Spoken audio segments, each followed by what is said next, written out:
Nokia released the 5730 XpressMusic, their first music-oriented handset equipped with QWERTY keyboard at the height of this summer. It is a smartphone running Symbian S60 3rd Edition feature pack 2 operating system and aims to deliver a full set of functions including GPS, 3G and Wi-Fi for a fully fledged internet surfing and social networking experience. In terms of overall design, the handset follows in the steps of its predecessors and looks youthful and offbeat. It feels solid and the manufacturer has balanced its size, weight and functions properly.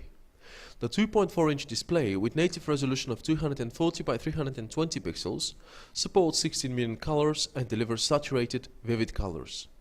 Similarly to other Nokia devices, it remains utterly usable in the sun thanks to the incorporated trans-reflective LCD technology.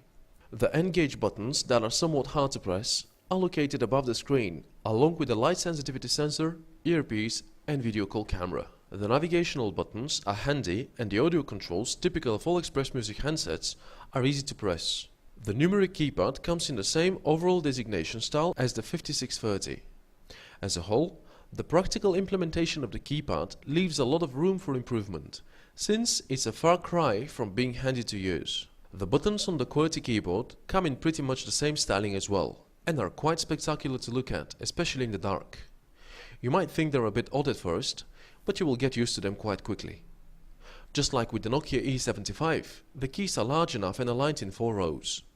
Unfortunately, they are not as easy to type away on and just can't enter text as quickly as on the mentioned business model. On either side you have a micro USB port, micro SD card slot, 3.5mm jack, volume rocker and a camera shutter. We need to say the latter two are not really comfy to press, since they are not raised enough. As we already mentioned, the Nokia 5730 XpressMusic is a Symbian S60 smartphone, and its interface is not any different from the Nokia 5630 XpressMusic, meaning it doesn't deliver any extra features. The home screen theme that provides the most amount of information is called Contacts Bar, and it's similar to the one on the Nokia 5800 XpressMusic. As its name suggests, it visualizes up to 20 of your contacts, each one of them appearing with its assigned picture. Selecting an entry shows call history and the latest messages you have exchanged.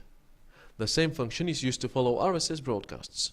You have the option to place a row of icons at the bottom to gain quick access to the audio player, radio, internet browser, Engage web page, phone gallery and web searches.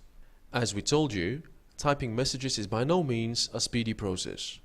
The list of drawbacks should be expanded with the lack of Nokia messaging support, because the software packs make email correspondence way easier and faster to handle. Please, read our review of the Nokia E75 if you want to find out more about it. The Nokia 5730 XpressMusic sports proper internet connectivity thanks to its support for fast 3G and Wi-Fi. Pages load quickly without issues and the Symbian browser copes with YouTube videos. Unfortunately, it just can't handle other flash elements. Finally, 5730 XpressMusic supports major social networks like Facebook, MySpace, Hi5, Friendster and Windows Live Messenger, and you can find the relevant shortcuts in the internet menu. The camera is equipped with 3.2 megapixel sensor, double LED flash and various options. Unfortunately, images have surreal colors, lack enough details and the flash itself is pretty useless, no matter if it's in pitch dark or there is just not enough light. Videos are captured at VGA resolution at 30 frames per second, but at mediocre quality. Take a look at the test snapshots and video available in our full review on phonearena.com.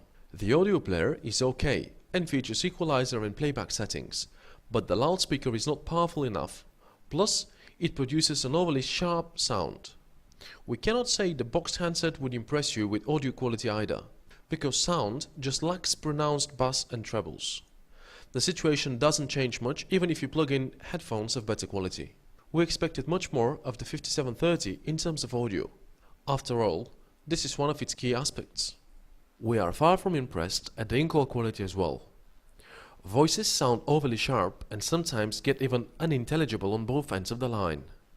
The 5730 XpressMusic failed to enthrall us with its operational speed, because it's rather sluggish, especially alongside of the 5630. The Nokia 5730 XpressMusic aims to be equally capable at audio playback, text entry, social networking and internet browsing, and this is true indeed. since the handset is equally mediocre at them all.